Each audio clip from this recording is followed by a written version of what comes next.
Hello दोस्तों, आप सभी का स्वागत है आईएएस ऑल डे क्लासेस पे। आज जो है हम लोग जो है मूल अधिकार पढ़ रहे हैं। जैसा कि आप लोग को पता है कि हम मूल अधिकार पढ़ रहे थे। मूल अधिकार में जो कि आप लोग को पता है कि हम लोग जो है उससे पहले जो समानता का अधिकार, स्वतंत्रता का अधिकार, और आज जो हम लोग पढ़ेंगे धार्मिक स्वतंत्रता का अधिकार, जो आर्टिकल 25 से 28 के बीच है।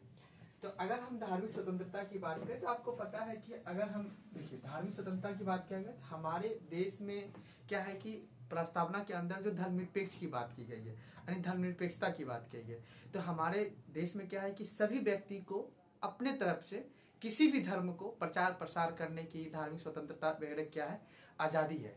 तो उसमें हम लोग पढ़ेंगे जो मूल अधिकार में ये प्रावधान दिया गया है, धार्मिक स्वतंत्रता यानी धार्मिक स्वतंत्रता का अधिकार, जो आर्टिकल 25 से 28 के बीच है। अब हम लोग बात करते हैं आर्टिकल 25 में जो कहा जाता है, उसको हम थोड़ा सा एक एक करके समझ लेते हैं। देखिए आर्टिकल 25 में कहा गया है कि सभी व्यक्ति को अंतःकरण से मानने की स्वतंत्रता है, किसी भी धर्म को अबाध रूप से मानने की स्वतंत्रता है। यानी सभी व्यक्ति को अपने अंतःकरण से किसी भी धर्म को मानने की क्या है, स्वतंत्रता है। और ना मानने की भी स्वतंत्रता है, याद रखना है, ना मानने की भी क्या है, स्वतंत्रता है। अब दूसरा है कि धार्मिक आचरण करने की भी स्वतंत्रता है, और तीसरा है धर्म का प्रचार प्रसार करने की भी स्वतंत्रता है। तो याद रखना है आर्टिकल 25 कहता है किसी भी धर्म को अंतःकरण से धर्म मानने की स्वतंत्रता है, उसे प्रचार प्रसार करने की स्वतंत्रता है, उसे आचरण करने की भी स्वतंत्रता है।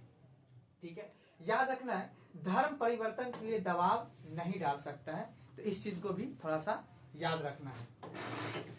अब देखिए बात करते हैं प्रतिबंध का। तो प्रतिबंध में देखिए याद रखना है, जैसे कि हमारे मूल अधिकार में क्या है कि कुछ प्रतिबंध लगाए गए, युक्त प्रतिबंध लगाए गए हैं। तो इस चीज को भी ध्यान रखना है। तो देखिए प्रतिबंध में ये है कि आपको सार्वजनिक व्यवस्था में कोई नुकसान नहीं आना चाहिए, सदाचार में कोई व्यवस्था नहीं आना चाहिए, जन स्वास्थ्य में कोई व्यवस्था नहीं, यानी धर्म को प्रचार प्रसार करने में या फिर धर्म को आचार करने में या धर्म को मानने में सार्वजनिक व्यवस्था में कोई दिक्कत नहीं आना चाहिए, सदाचार में कोई दिक्कत नहीं आना चाहिए, और जन स्वास्थ्य में भी कोई दिक्कत नहीं आना चाहिए। और इसी में आर्टिकल 25 में जो है एक देखिए एक शब्द यूज किया जाता है, जैसे हिंदू बोले तो हिंदू में जो है 3 शब्द आ जाता है, बौद्ध जैन धर्म आ जाते हैं, जो हिंदू में ही आ जाते हैं। उसके बाद हम लोग का एक आ जाता है सिख धर्म में जो है, याद रखना है, सिख धर्म वाले के जो है कृपान रखने की जो क्षमता, यानी कृपान रखने धारण करने की जो क्षमता बताई गया है, यानी कृपान जैसे कंघा वगैरह है, कड़ा वगैरह है, और वो चाकू वगैरह भी रखते हैं, तो वो भी एक उसके धर्म का पार्ट माना गया है। तो आर्टिकल 25 के तहत ही है जो सिख धर्म वाले व्यक्ति है उसे कृपान धारण करने की भी स्वतंत्रता दी गई है। तो याद रखना ये क्वेश्चन पूछा जाता है कि सिख लोगों को जो कृपान धारण करने की क्षमता जो संविधान के कौन सा अनुच्छेद के तहत दिया गया है, तो याद रखना आर्टिकल 25 के तहत दिया गया है। अब हम लोग बात करते हैं आर्टिकल 26। देखिए 25 में हम समझ गए किसी भी व्यक्ति को धर्म मानने और धर्म का प्रचार प्रसार करने की क्या है, स्वतंत्रता है। अब बात करते हैं आर्टिकल 26।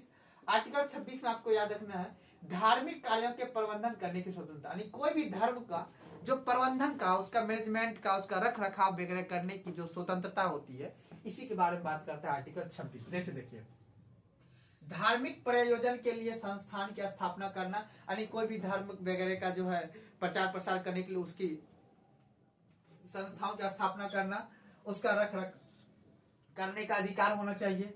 चल और अचल संपत्ति अर्जन करने का स्वामित्व का भी अधिकार होगा, यानी कोई भी अगर संस्था है, कोई भी संगठन है धार्मिक से संबंधित, उसका चल अचल संपत्ति को संग्रह करने का भी क्या होगा, उसका अधिकार होगा। तो एक बात में समझ गए। अब देखिए एक चीज समझना है कि आर्टिकल 25 जो व्यक्तियों के अधिकार की गारंटी देता है, जबकि आर्टिकल 26 जो है धार्मिक संप्रदाय और वर्गों का गारंटी का अधिकार, यानी धार्मिक संप्रदाय और वर्गों का अधिकार को क्या करता है, वो गारंटी देता है। लेकिन फिर इसी भी याद रखना है कि इस पे भी क्या लगाया गया है, प्रतिबंध लगाया गया। क्या प्रतिबंध लगाया गया, लोक व्यवस्था, नैतिकता, स्वास्थ्य, कदाचार, ये सभी जो है आपका प्रतिबंध भी लगाया गया आर्टिकल 26 के तहत, आर्टिकल 26 के तहत। तो याद रखना है आर्टिकल 26 कहता है कि धार्मिक कार्यों के प्रबंधन मैनेजमेंट के लिए उसका क्या है, आपके पास स्वतंत्रता है, आपके पास अधिकार है। उसके रख रखाव के लिए, उसके वर्गों के लिए आप क्या कर सकते हैं, अचल चल संपत्ति को एकत्रित करके आप उसको चला सकते हैं। ये आपको अधिकार कहां से मिलता है, आर्टिकल 26 से। अब बात करते हैं आर्टिकल 27 कहता है किसी भी धर्म के प्रचार के लिए टैक्स से मुक्ति, यानी किसी भी धर्म वगैरह को धार्मिक से संबंधित अगर कोई कार्य होगा तो उसके लिए क्या है, आपको टैक्स से मुक्ति किया गया है। लेकिन एक चीज आप याद रखिएगा, फीस से मुक्ति नहीं किया गया। याद रखना है, जैसे ये क्वेश्चन पूछा जाता है कि आर्टिकल 27 में जो है टैक्स से आपको मुक्ति किया गया, लेकिन फीस के लिए अगर कोई भी मान लेते हैं कि उसके रख रखाव, उसके विनय के लिए, उसके रख रखाव के लिए आपको आपसे उससे टैक्स लिया जा सकता है। तो इस बात को आपको याद रखना है कि टैक्स से मुक्ति आपको है, बट लेकिन आपको व्यय को पूरा करने के लिए आपको फीस लगाना पड़ेगा। जैसे मान लेते हैं कि आप लाल किला जाते हैं, ठीक है, या फिर आप मान लेते हैं कि कुतुब मीनार जाते हैं, तो उसके मैनेजमेंट के लिए जो फीस रखा गया वो आपको देना पड़ेगा, लेकिन घूमने के लिए आपको टैक्स देने की कोई जरूरत नहीं पड़ेगा। इस चीज को याद रखना है कि ये सब जगह पे आपको टैक्स देने की कोई जरूरत नहीं है, फीस लग सकता है आपको, ये चीज को भी आपको देखना है। अब बात करते हैं आर्टिकल 28। आर्टिकल 28 क्या कहता है, धार्मिक शिक्षा में भाग लेने के लिए स्वतंत्रता, यानी कहने का मतलब है किसी भी धार्मिक संस्थान में, यानी राज्य द्वारा जो पोषित होगा, राज्य द्वारा जो चलाया जाएगा, भारत सरकार के द्वारा, राज्य द्वारा जो चलाया जाएगा, उसके फीस के द्वारा अगर कोई भी चीज चलाया जा रहा है, चाहे स्कूल हो, उसमें धार्मिक शिक्षा नहीं दिया जाएगा। याद रखना है, पूर्णतः राज्य द्वारा वित्त पोषित संस्थान में धार्मिक शिक्षा पर निषेध है, यानी धार्मिक शिक्षा उसमें नहीं दिया जाएगा। अब धार्मिक शिक्षा क्या है, तो उसमें देखिए याद रखना, सुप्रीम कोर्ट ने अलग अलग तरह पर जजमेंट दिया है। जैसे नैतिक शिक्षा, गीता को धार्मिक शिक्षा नहीं माना गया। अगर मान लेते हैं कि अगर किसी स्कूल में जो है आपको गीता के बारे में बताया जा सकता है, क्योंकि उसे नैतिक शिक्षा के बारे में बताए और उसमें नैतिक शिक्षा का ज्ञान दिया गया, इथिकल ज्ञान दिया गया, तो वो आपका धार्मिक शिक्षा में नहीं माना जाएगा, ठीक है, उसको नहीं माना जाएगा। अब देखिए कहते हैं धर्म प्रसार में धर्म परिवर्तित करवाना शामिल नहीं है। याद रखना है, धर्म प्रसार और धर्म का परिवर्तन करवाना ये भी शामिल नहीं है। और उसके पंथ निरपेक्ष का आधारभूत ढांचा बताया गया है, यानी पंथ निरपेक्ष का आधारभूत ढांचा बताया गया है। और उसके बाद है अजान एवं कीर्तन वगैरह लाउड स्पीकर पर प्रतिबंध वैध होगा, ठीक है। बकरीद में गोवध को इस्लाम धर्म का अनिवार्य अंग नहीं माना गया है। तो इस चीज को, ये सभी आपका धार्मिक शिक्षा संबंधित ये आधार अलग अलग समय पे जो है आपको दिया गया। तो एक पल के लिए जो है आपको इस चीज को दिमाग में फिर से रिवीजन करके समझना है। एक बार मैं फिर से रिकॉल कर देता हूं कि धार्मिक स्वतंत्रता की बात जो की गई है, चार आर्टिकल में धार्मिक स्वतंत्रता की बात की गई है, 25 से लेके 28 के बीच है।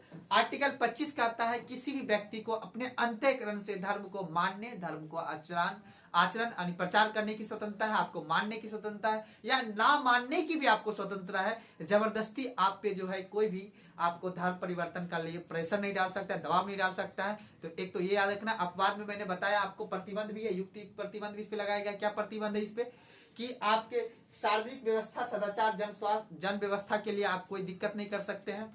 दूसरा है आपको, जिसे मानते हैं आप धार्मिक चीज का, किसी भी चीज को प्रचार करने की आपको स्वतंत्रता है, आपको प्रचार कर सकते हैं अपनी धार्मिक चीज को, लेकिन आप याद रखना है कि सार्वजनिक व्यवस्था में कोई दिक्कत नहीं आना चाहिए, सदाचार में कोई दिक्कत नहीं आना चाहिए, भाईचारा की भावना को नहीं टूटना चाहिए। तो ये सभी व्यक्ति जो है आपका प्रतिबंध लगाया गया शिक्षाओं के लिए।